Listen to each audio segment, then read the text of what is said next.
दोस्तों, स्वागत है आपका आपके अपने स्टूडेंट्स लर्निंग चैनल में। हम लोग पढ़ रहे हैं रचना अनुवाद कौमुदी और आज से शुरू करेंगे अभ्यास 9। ठीक है, अभ्यास 9 का ये देखिए, अब समय को बर्बाद नहीं करेंगे। ये शब्दकोश है, उसको पहले हम लोग पढ़ लेते हैं। बहुत ही इजी शब्दकोश है। कपिल द्विवेदी जी वही शब्दकोश देते हैं जो वो अभ्यास में प्रयोग करते हैं। जितने भी अभ्यास देंगे उसमें जो भी वाक्य आएंगे उसमें ये शब्द आएंगे। इस वजह से ये आपको जो है शब्दकोश में दे दिया गया है। तो देखिए, गुरु, ये जो गुरु है इसका ये विशेषण शब्द है। इसका मतलब भारी और बड़ा होता है। ठीक है। भानु, सूर्य, भानु का मतलब सूर्य। इंदु मीन्स चंद्रमा। शत्रु मतलब दुश्मन, शत्रु। शिशु बालक। वायु पशु, पशु का मतलब भी पशु जानवर। तरु मतलब वृक्ष। साधु सज्जन, साधु को सज्जन भी बोलते हैं, सरल भी बोलते हैं, अच्छा भी बोलते हैं, निपुण भी बोलते हैं। ठीक है, इतने सारे शब्द साधु के होते हैं। काण मतलब होता है काना, काण मतलब काना। कर्णः कान। बधिरः बहरा, बधिरः बहरा, बहरा। पादः पैर। खंजः, खंजह मतलब क्या हो गया, लंगड़ा हो गया। अब खंजह शब्द देखने से ऐसा लग रहा है जैसे कोई चाकू हो ना। खंजह मतलब लंगड़ा। शब्दः शब्द। अर्थ, अर्थ का देखिए तीन निकलता है, तीन अर्थ निकलता है। एक तो अर्थ को अर्थ ही जानी, मीनिंग। अर्थ का मतलब मीनिंग, कहाँ गया ये, अर्थ का मतलब हो गया मीनिंग। और एक अर्थ का मतलब हो गया धन, और दूसरे और फिर अर्थ का मतलब क्या है, प्रयोजन। अर्थ, धन, प्रयोजन मीन्स हो गया आपकी मीनिंग, हो गया आपका मनी, हो गया और आपके टारगेट। तो ये तीनों चीज़ जो है आपके अर्थ का मतलब होता है। विवाद मतलब होता है लड़ाई झगड़ा, विवाद। नेत्रम आँख। तृणम तिनका। सुखम सुख, दुखम दुख। प्रयोजनम प्रयोजन, उद्देश्य। हसिदम हंसना, प्रकृति स्वभाव। और अलम मतलब होता है बस, अलम मीन्स बस। हाँ, और बस, पर्याप्त, समर्थ, शक्त, ये सब होता है अलम का मतलब बस। पर्याप्त, समर्थ, शक्त मतलब कि शक्त, किसी के अंदर वो सामर्थ्य होना उसे बोलेंगे। ठीक है, ये अलम का मतलब है। ये अव्यय शब्द है। आगे देखिए क्या है, आगे है आपका कि गुरु, गुरु साधु गुरुवत। साधु का रूप जो है गुरु के समान चलेगा। अभी तक आपने राम का रूप, हरि का रूप ये देखा, यानी अकारांत और इकारांत का रूप आपने देख लिया। अब आप उकारांत का रूप देखेंगे, गुरु। ठीक है, गुरु में ऊ लगा है तो उकारांत का रूप देखेंगे। तो गुरु का रूप जब आप याद कर लेंगे तो साधु का रूप अपने आप याद हो जाएगा आपको। ठीक है, और आगे देखिए क्या कह रहे हैं कि काण, काण मतलब आप समझ रहे हैं ना, काण मतलब काना, विवाद। ये राम के समान रूप चलेंगे क्योंकि र और द के अंत में क्या आ रहा है, अ आ रहा है, तो ये क्या हो गया, अकारांत हो गया। और अकारांत के जो रूप होते हैं वो राम के समान चलेंगे। राम, म के अंत में क्या आ रहा है, अ आ रहा है, तो क्या हो गया, अकारांत के समान ये रूप चलेंगे, रामवत चलेंगे। नेत्र हसित, नेत्र और हसित का जो रूप बनेगा, नेत्र और हसित ये दोनों गृहवत चलेंगे। गृह मतलब घर, क्योंकि ये दोनों नपुंसक लिंग हैं। ठीक है, गृह और हसित दोनों नपुंसक लिंग हो गए, तो इनका जो है ये गृह के समान चलेंगे। ठीक है, अब देखिए क्या है कि व्याकरण में आप क्या क्या पढ़ेंगे इस चैप्टर में।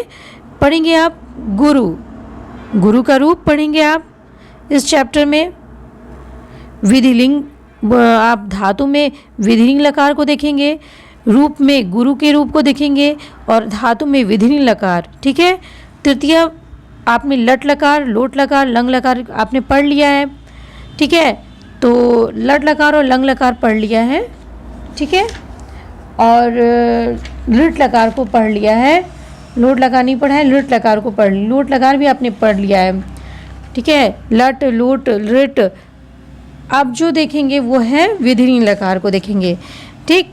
और तृतीय विभक्ति को देखेंगे, तृतीय विभक्ति कहाँ कहाँ लगती है, और अनुस्वार संधि, अनुस्वार संधि का प्रयोग हम देखेंगे। ये 4 व्याकरण की चीज़ें हम इस चैप्टर में पढ़ेंगे। तो चलिए शुरू करते हैं। शब्द रूप। शब्द रूप, गुरु शब्द के पूरे रूप स्मरण करो। कपिल देव द्विवेदी जी कहते हैं कि गुरु शब्द के पूरे रूप को स्मरण करो। देखो शब्द संख्या 4 रचनानुवाद कौमुदी में शब्द रूप दिए गए हैं, उसमें शब्द संख्या 4 में गुरु का रूप दिया गया है, वो जो अभी दिखाऊंगी मैं आपको। संक्षिप्त रूप लगाकर भानु आदि के रूप को गुरुवत बनाएं। अब गुरु का रूप जब आप याद कर लेंगे तो उसका जो संक्षिप्त रूप है, हाँ, तो उसको जो आप भानु में लगाएंगे तो उस तो भानु का रूप बन जाएगा। इस तरह से गुरु का रूप याद करने के बाद जितने भी उकारांत के रूप आएंगे, सिर्फ भानु ही नहीं, भानु, साधु, जितने भी उकारांत के रूप आएंगे वो सब गुरु के भांति ही बनेंगे। सभी उकारांत पुल्लिंग शब्द गुरु के तुल्य चलेंगे। तुल्य मतलब समान चलेंगे। नियम 16 इन शब्दों में लगेगा। गुरु, शत्रु, तरु। अब 16 नियम क्या कहता है दोस्तों, हम लोग अभ्यास 6 में, जो अभ्यास 6 आप देखेंगे तो उसमें आप पढ़े होंगे कि जहाँ भी र और मूर्धन्य ष आता है वहाँ न को क्या हो जाता है, र हो जाता है, आदेश हो जाता है। वहाँ न को र आदेश हो जाता है। ये अभ्यास 6 में आप जो है 16वें नियम में देखेंगे, ये है।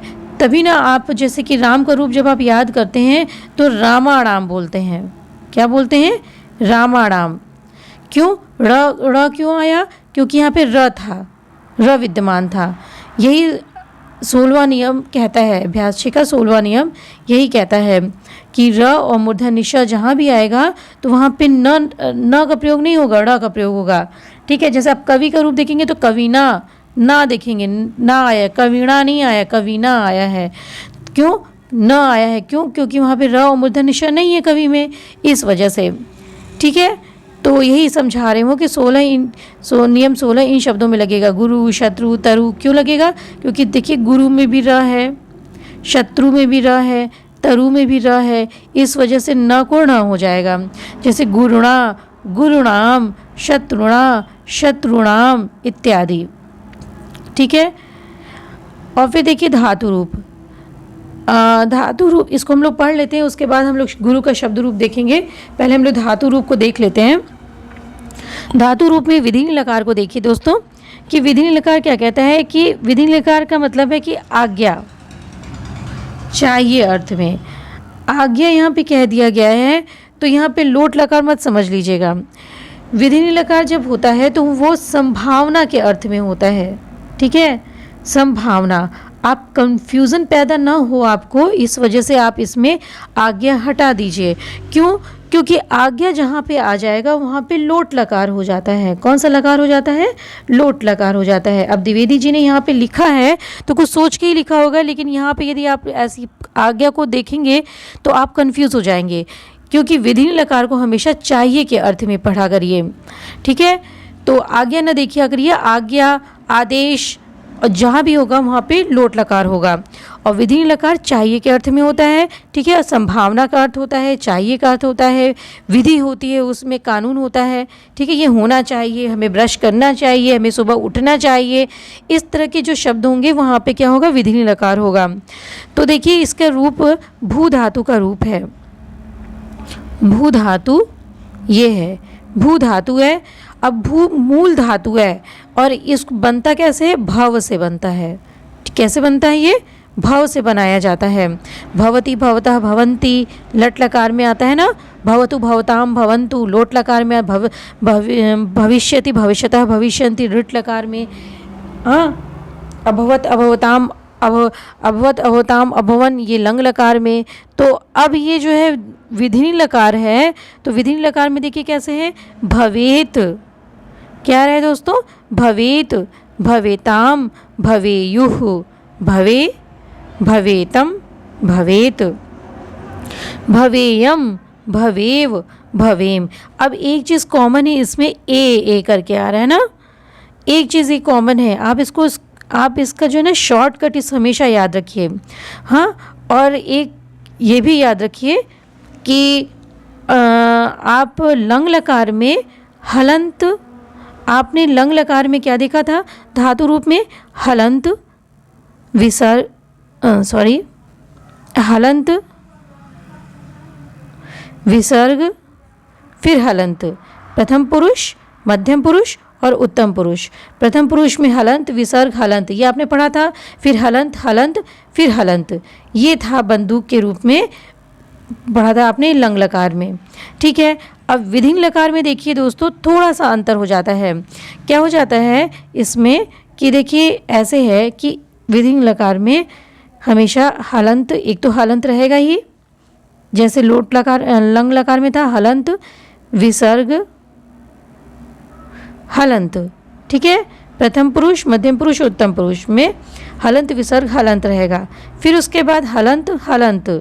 ठीक है, फिर उसके बाद विसर्ग।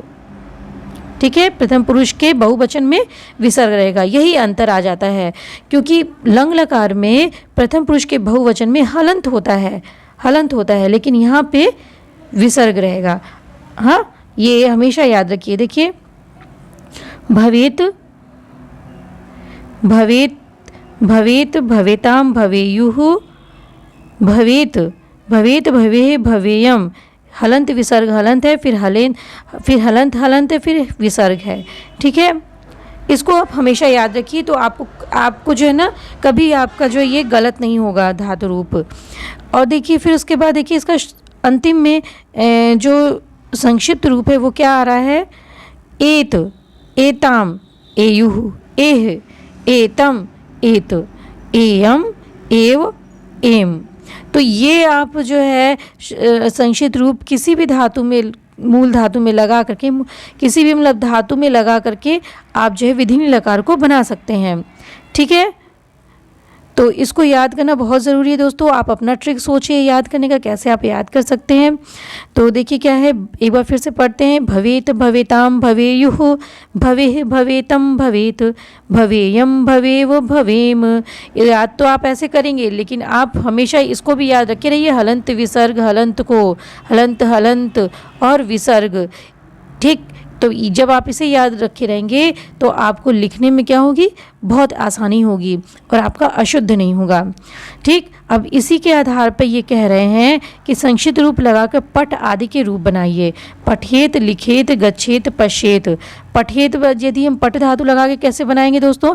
पठेत, पठेत, पठेताम, पठेयुः, पठेः, पठेतम, पठेत, पठेयम, पठेव, पठेम। ठीक है, अब यदि हमको लिख धातु का बनाना है, लिखेत से बनेगा। कैसे बनेगा ये? लिखेत, लिखेताम, लिखेयुः, लिखेः, लिखेतम, लिखेत, लिखेयम, लिखेव, लिखेम। ठीक, अब उसी तरह से यदि गच्छ धातु से, गम मूल धातु होती है, गच्छ की मूल धातु जो होती है गम होती है।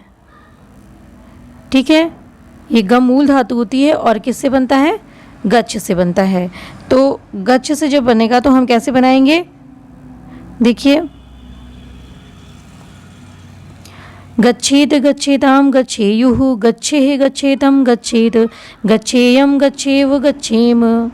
ठीक है, और फिर देखिए पश्येत, पश्य मतलब होता है देखना, और इसकी जो मूल धातु होती है दोस्तों वो होती है दृश्य। दृश्य क्या है? मूल धातु है, और इसको हम बनाते कैसे हैं? पश्य शेप बनाते हैं। अब आप ये मत समझिएगा जो हमने ऐसे करके ऐसे कर दिया दृश्य में, तो ये क्या है? ये धातु की पहचान है। किसी भी मूल धातु को पहचानने के लिए ये आप ऐसे बना देंगे इसको, तो ये समझ लीजिए मूल धातु की पहचान होती है। ठीक है, तो इस तरह से आप जो है ये धातुओं को एक बार वीडियो जरूर और देखिएगा, इसको अच्छे से समझिएगा। और गुरु का रूप है, हाँ ये तो हो गया। और ये आपका धातु रूप ज़रूर 2 से 3 बार देखिएगा और समझने की कोशिश करिएगा। चलिए देखते हैं हम लोग गुरु का रूप। गुरु का रूप भी हम लोग देख लेते हैं।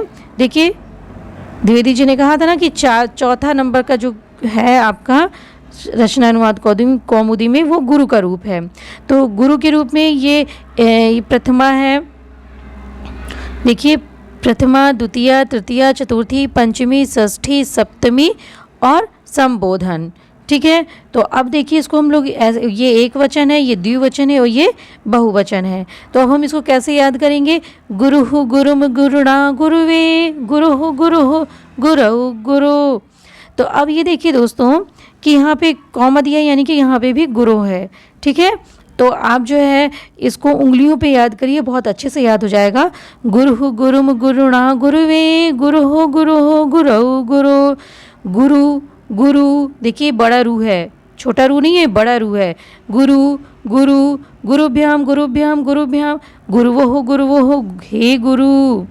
गुरुवः गुरून् गुरुभिः गुरुभ्यः गुरुभ्यः, गुरुणाम गुरुषु हे गुरुवः। ठीक, तो इस तरह से आप जो है इसको याद करिए। याद आप जब खुद करेंगे तभी याद होगा दोस्तों, और इसको जब लय में पढ़ेंगे तो और भी अच्छे से याद होगा। यह आपके अभ्यास पर निर्भर करता है। अब इसी में देखिए ये संक्षिप्त रूप दिया हुआ है, उह अम उह ओम उना अवे ओह ओ आओ आओ, ये संक्षिप्त रूप है। इसी को लगा करके हम और भी धातुएं बना सकते हैं, और रूप बना सकते हैं। हाँ, तो ये उसी तरह से आप जैसे कि आप साधु है तो साधु को आप भी बना सकते हैं। और क्या बना सकते हैं? साधु बन सकता है, और भी उकारांत से जो भी रूप होंगे उकारांत के, वो आप बना सकते हैं। तो देखिए गुरु है, ये देखिए गुरु, शत्रु, तरु, सब ऊ आ रहे हैं ना, तो ये सब आप बना सकते हैं। आप क्या करके इसी आधार पर, गुरु के आधार पर एक बार करके देख लेते हैं हम लोग। जैसे मान लीजिए आपको बनाना है, जैसे कि मान लीजिए आपको साधु का रूप बनाना है। साधु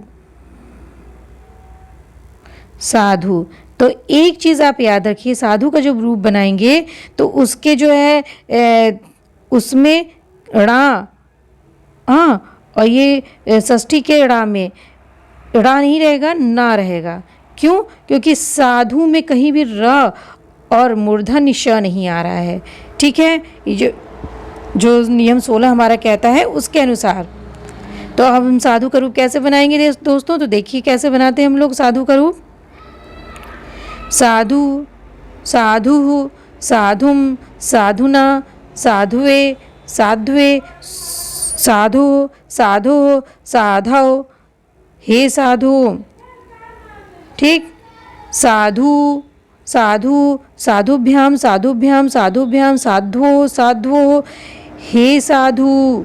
साधवः साधून् साधुभिः साधुभ्यः साधुभ्यः साधूनां साधुषु साधुषु हे साधवः हे साधवः।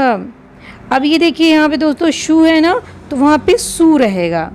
यही नियम आपका शु और सु में भी होता है। गुरु शु नहीं रहेगा, साधु सु रहेगा।